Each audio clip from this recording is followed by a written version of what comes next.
Hey, today we're going to tell you about the 3 different types of landlords. So Amanda, what are the 3 different types of landlords? So first and foremost, we have the newer investors, we get the seasoned investors, and the third one is what we call accidental landlords. We'll explain that more later. Yeah, exactly. That's the one that most people don't know about. That's where a lot of your horror stories come from. But those stories are always the product of the same thing, and it's not having the right plan to succeed in the beginning. Accidental investors and landlords tend to just fall into that a little bit more often. But the first one is the new investors. The new investors I deal a whole lot with, and Amanda deals a whole lot with, and it's for the same reason, is those people are looking for guidance and education, and that's what we specialize in. We built our whole business around it. If you go on Meetup, you can find the Real Estate Exchange, and you can also find the Landlord's Almanac, and that's where we have our free meetings that you must go to. If you're not going to those meetings, you're doing yourself an incredible disservice.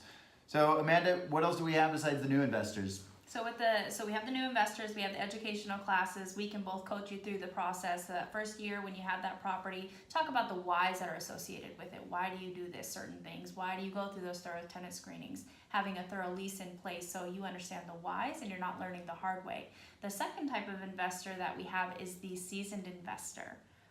Yeah, and the seasoned investor, they also come to me and Amanda for the same exact reason. They don't need the guidance necessarily because this isn't their first time around the block. They've been doing this. They tend to have portfolios already. They come to me because I know where all the best deals are, and they don't want to go out and find those deals. They go to Amanda because now they've got the cash flow and the income to where they're saying, hey, I don't want to manage my property anymore. I want someone to manage it, and I want them to do a good job and take care of these investments that I work so hard for.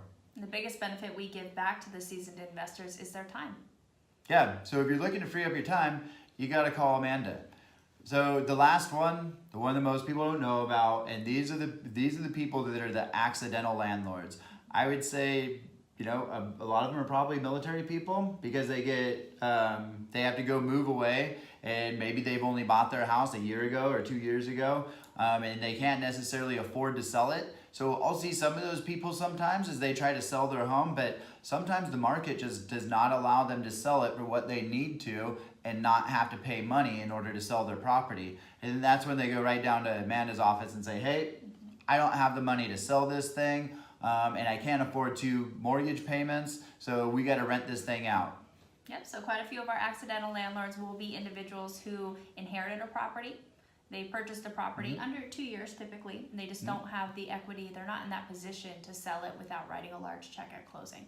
And who wants to do that when you invest? Yep, so no matter what stage of investing you're on, we got your back. Just make sure to come find us on Meetup so that you can show up for our free meetings, and feel free to engage with us while you're there. Follow us on social media. We'll be putting out a bunch more content for you guys. Take care and have a good day.